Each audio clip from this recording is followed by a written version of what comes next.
رفع الیدین اختلافی مسئلہ ہے، بعض فقہا قائل ہیں کرنا چاہیے، بعض قائل ہیں نہیں کرنا چاہیے، کرنے کے بھی دلائل ہیں، نہ کرنے کے بھی دلائل ہیں۔ نہ کرنے کے جو آخری وقت میں نبی صلی اللہ علیہ وسلم بہت سارے قرائن ہیں جس سے پتہ چلتا ہے آخری وقت میں نبی صلی اللہ علیہ وسلم نے رفع الیدین ترک کیا ہے۔ اس کے قرائن کیا ہیں؟ دونوں طرح کی حدیثیں ہمیں ملتی ہیں، کرنے کی بھی نہ کرنے کی بھی، اور ہمیں یہ بھی ملتا ہے کہ دو سجدوں کے درمیان بھی نبی نے رفع الیدین کیا ہے۔ تو ہم کہتے ہیں جیسے وہ چھوڑ دیا تو رکوع اور رکوع میں جاتے ہوئے اور اٹھتے ہوئے بھی چھوڑ دیا ہے، اور اس پہ واضح قرینہ اہل مدینہ کا عمل اور اہل کوفہ کا عمل، کیونکہ اس وقت یہ دو علاقے ایسے تھے جہاں صحابہ اور تابعین کی بہت زیادہ کثرت تھی، ان دونوں جگہوں کے لوگ رفع الیدین نہیں کرتے تھے، تو ان دونوں نے نبی کی آخری نمازوں کو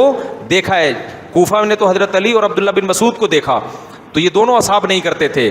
یہاں سے انہوں نے ترک رفع الیدین لیا، اور اہل مدینہ نے اہل مدینہ کے عمل کو دیکھ کے لیا، تو یہ واضح قرینہ ہے کہ آخری وقت میں نبی صلی اللہ علیہ وسلم نے رفع الیدین چھوڑ دیا تھا۔ اور ایک اور بہت اہم ترین بات کہ امام ترمذی نے جہاں رفع الیدین کرنے کی حدیث ذکر کی وہاں فرمایا وَبِهِ يَقُولُ بَعْضُ أَهْلِ الْعِلْمِ مِنْ أَصْحَابِ النَّبِيِّ، یہی بعض صحابہ کا قول ہے۔ جہاں رفع الیدین نہ کرنے کی حدیث ذکر کی ہے وہاں فرمایا وَبِهِ يَقُولُ غَيْرُ وَاحِدٍ مِّنْ أَهْلِ الْعِلْمِ مِنْ أَصْحَابِ النَّبِيِّ، بہت سارے صحابہ کا مذہب ہے، تو بہت سارے صحابہ جن کے پھر نام نہیں بتائے کیونکہ بہت سارے ہیں، جو کرتے تھے ان کے نام بتائے ہیں کیونکہ وہ تھوڑے ہیں،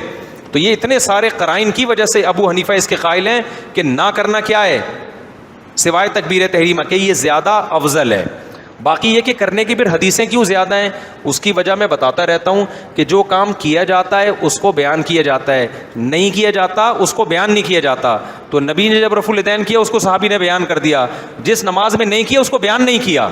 اس میں یہ تھوڑی بتایا جائے کہ رکوع میں جاتے ہاتھ نہیں اٹھایا، تو نہیں اٹھایا کو خاموشی اختیار کی ہے اس پہ۔ آپ کے گھر میں جب کوئی آتا ہے تو جو کام کر رہا ہوتا ہے آپ وہ بتاتے ہیں نا، جو کام نہیں کر رہا ہوتا وہ تھوڑی بتا رہے ہوتے ہیں۔ تو نبی نے جب رفع الیدین نہیں کیا تو ہماری نظر میں وہ نمازیں زیادہ ہیں، تبھی زیادہ اصحاب نہیں کرتے تھے،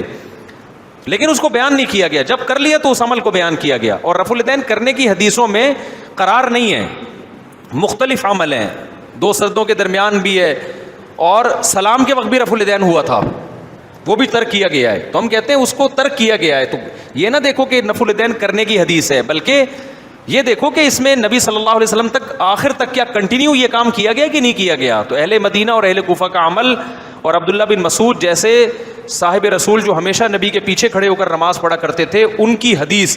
اس سے صاف پتہ چلتا ہے کہ صرف تکبیر تحریمہ ہے، اس کے علاوہ نہیں ہے۔ پھر بھی یہ مسئلہ اختلافی ہے، دونوں طرف دلائل ہیں، اس مسئلے میں شدت اہل حدیثوں نے پیدا کی ہے۔ انہوں نے نہ کرنے والے کو سمجھا کہ یہ اندھے مقلد ہیں، ابو حنیفہ کی مانتے ہیں، نبی کو نہیں مانتے، ان کی طرف سے شدت ہے جس کی وجہ سے ہم جواب دے رہے ہیں۔ ہماری نظر میں یہ مسئلہ اتنا اہم نہیں ہے، دلائل کی دنیا میں تو نہ کرنا ہی راجح ہے، تبھی آدھی سے زیادہ امت رفع الیدین نہیں کرتی رہی ہے، اب تک نہیں کر رہی ہے۔ آج بھی امت کو کاؤنٹ کرنا شروع کریں نا، اہل سنت والجماعت کی بات کر رہا ہوں میں، اہل سنت جو حق پر ہیں، اہل سنت ہی حق پر ہے نا، تو اہل سنت میں آج بھی 50% سے زیادہ لوگ رفع الیدین نہیں کرتے، اور یہ تواتر سے نبی صلی اللہ علیہ وسلم تک پہنچتا ہے۔ تو ہم جب اہل حدیث کو رفع الیدین کرنے میں کہتے ہیں اتنے دلائل کے جو ہمارے پاس ہیں، اس کے باوجود ہم اس میں معتدل رائے رکھتے ہیں، تو ان کو بھی چاہیے کہ اپنی رائے کو تھوپنے کی کوشش نہ کریں۔ ہماری رائے بہت مضبوط ہے، اس بارے میں کمزور رائے نہیں ہے۔